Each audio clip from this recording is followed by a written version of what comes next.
Congratulations ভাই, আজকে জেতার জন্য আপনারা পরপর দুটি ম্যাচ নিশ্চিত করেছেন জয়, কেমন লাগছে ভাই? আসলে জেতার খুশি তো অনেক ভাই, এটা পাহাড় সমান, বুঝছেন। জিতছি আলহামদুলিল্লাহ। দিন শেষে জয় করলে সবারই মন মতো ভালো থাকে। ইনশাল্লাহ আল্লাহর কাছে শুকরিয়া আদায় করি যে আমরা দুইটা বল পরপর জিতলাম, এজন্য সব প্লেয়ারকে আমি ধন্যবাদ জানাই।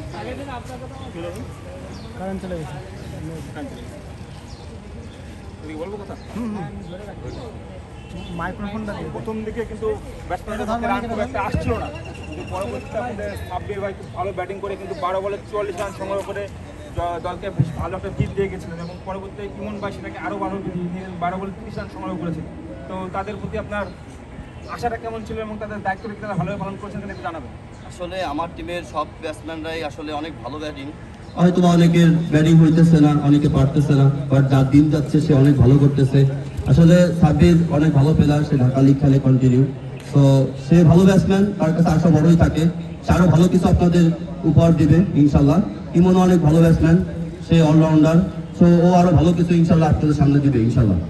আপনাদের আরো একটি ম্যাচ বাকি আছে, সেই ম্যাচটির জন্য best of luck and thanks for today. Thank you. এবার আমরা ডেকে নেব আমাদের আজকের man of the match Emon. Congratulations ভাই, আজকে জেতার জন্য এবং দলকে পারফর্ম করে জিতিয়েছেন, আসলে অনুভূতিটা কেমন? অনুভূতিটা অনেক সুন্দর, কারণ ম্যাচ জিতলে তো অনেক ভালোই লাগে, আর ম্যাচটা জিতার আমাদের খুব দরকার ছিল, ম্যাচটা জিতছে আলহামদুলিল্লাহ ভালো।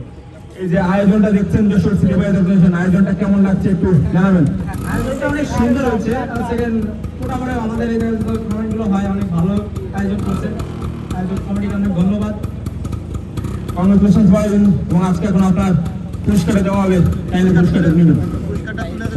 পুরস্কারটা তুলে দেবে আব্দুল বকর প্রেম, তিনি যশোর সিটি বয়েজ অর্গানাইজেশনের একজন সম্মানিত সদস্য। কার্যকারী সদস্য থাকে।